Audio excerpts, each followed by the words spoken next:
پاکستان کے ہاتھوں ذلت آمیز شکست کھانے کے 3 ماہ بعد بھارتی ایئر چیف کا بوکھلا ہوا بیان سامنے آ گیا۔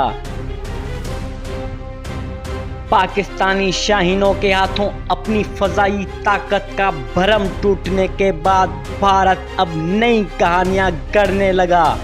بھارتی فضائیہ نے 3 ماہ بعد پاکستان کے 5 لڑاکا طیاروں سمیت 6 طیارے تباہ کرنے کا دعویٰ کر دیا۔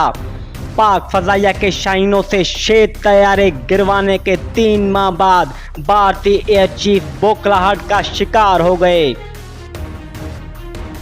بھارتی ایئر چیف مارشل اے پی سنگھ نے بھارت کے لیے عالمی ہزیمت کا سبب بننے والی 4 روزہ جنگ میں پاکستان کے 5 لڑاکا طیارے سمیت 6 طیارے تباہ کرنے کا دعویٰ کیا ہے۔ بھارتی ایئر چیف نے دعویٰ کیا ہے بھارتی فضائیہ نے پاکستان کی ایئر فیلڈز کو نشانہ بنا کر وہاں کھڑے طیاروں کو تباہ کیا۔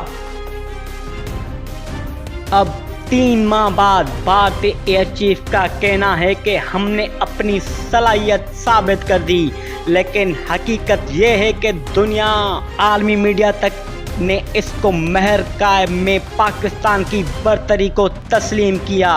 3 ماہ پہلے لائن آف کنٹرول کے اس پار بھارتی ایئر فورس نے پاکستان کی فضائی حدود میں داخل ہونے کی ناپاک کوشش کی، مگر پاک فضائیہ کے شاہینوں نے آسمان پر ہی بھارتی غرور کے پر کاٹ دیے۔ نتیجہ بھارتی طیارے زمین بوس اور ایک پائلٹ پاکستان کی قید میں۔ پاک فضائیہ کے JF-17 تھنڈر کی اڑان بھارتی MiG-21 کے ملبے تلے